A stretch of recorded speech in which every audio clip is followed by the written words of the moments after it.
100 రోజులు పాలన చూడు తెలంగాణలో మార్పు మొదలు మహిళలకు ఫ్రీ బస్సు టికెట్ ఉచిత కరెంటు 200 యూనిట్లు 500 ఇంటి గ్యాస్ రేటు 4.5 లక్షల ఇంద్రమ్మ ఇల్లు తెలంగాణలో మార్పు మొదలు మహిళలకు ఉచిత బస్సులు, 200 యూనిట్ల ఉచిత కరెంటు, 500కే గ్యాస్ బుడ్డి, వడ్డీ లేని డోక్రా లోన్లు, 40,000 కోట్ల పెట్టుబడులు, ఇందిరమ్మ ఇల్లు, ఇవన్నీ ఇచ్చిర్రు గాని రైతులకు రుణమాఫీ మాత్రం చేయలే. పంటకి బోనస్ ఇలే. 6 గ్యారంటీల్లా మిగతావి చేయలే. అది కాదురా బాయ్. పీక్ నౌతి సిగ్గుందా మీకు అసలు? తెలంగాణ మంచిగా అవుతుంటే చూసి వశపడతలేరు. గత 10 ఏళ్లు మీ ఇద్దరు అధికారంలో ఉండి ఏం పీకిండు? రాష్ట్రాన్ని సంక నాకిచ్చిండు. మిగులు బడ్జెట్ లో ఉన్న తెలంగాణని సుమారు 7 లక్షల కోట్లు అప్పులు పాలు చేసి కాంగ్రెస్ కప్పచెప్పిండు. కాళేశ్వరం పేరుట 1,00,000 కోట్లు మెంగిండు. ధరణి పేరుట భూ కబ్జాలు చేసిండు.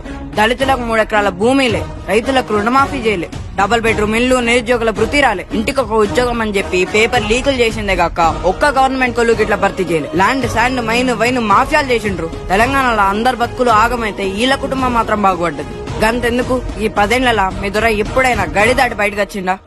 ఇక వీళ్ళకైతే సిగ్గు శరం లేదు. గత 10 ఏళ్ల సంది తెలంగాణకి ఏమిచ్చిండ్రు? గాడిద గుడ్డు, రూపాయి పన్ను కడితే 43 పైసలు ముష్టేసిందే గాక బడ్జెట్ కేటాయింపులకు ఇట్లా తెలంగాణకి ద్రోహం చేసిండ్రు. విభజన హామీలు నెరవేర్చలే, పాలమూరు రంగారెడ్డి ప్రాజెక్టులకు జాతీయ హోదా కల్పించలే, బయ్యారె ముక్కు ఫ్యాక్టరీ రాలే, కాజీపేటలో రైల్వే కోచ్ ఫ్యాక్టరీ ఇవ్వలే, వరంగల్ కరీంనగర్ లను స్మార్ట్ సిటీగా చేయలే, కృష్ణా జలాల్లో సరైన వాటా అయితే హైదరాబాద్ కు ఇండస్ట్రియల్ కార్డర్ లేదు, ఒక్క మెడికల్ కాలేజ్ ఇయ్యలే, IIIT ఇయ్యలే, IIM ఇయ్యలే, ITIR పిక్కపాయ. కాంగ్రెస్ అధికారంలోకి వచ్చిన 100 రోజుల్లోనే 5 గ్యారెంటీలు అమలు చేసిండ్రు. ప్రగతి భవన్ గురించి ప్రజాభవన్ ఏర్పాటు చేసిండ్రు. 30,000 ప్రభుత్వ ఉద్యోగాలు భర్తీ చేసిండ్రు. 11,000 పోస్టులతో మెగా డిఎస్సీ పెడుతుండ్రు. కులగణన చేస్తుండ్రు. కులాల వారిగా 17 కార్పొరేషన్లు పెట్టిండ్రు.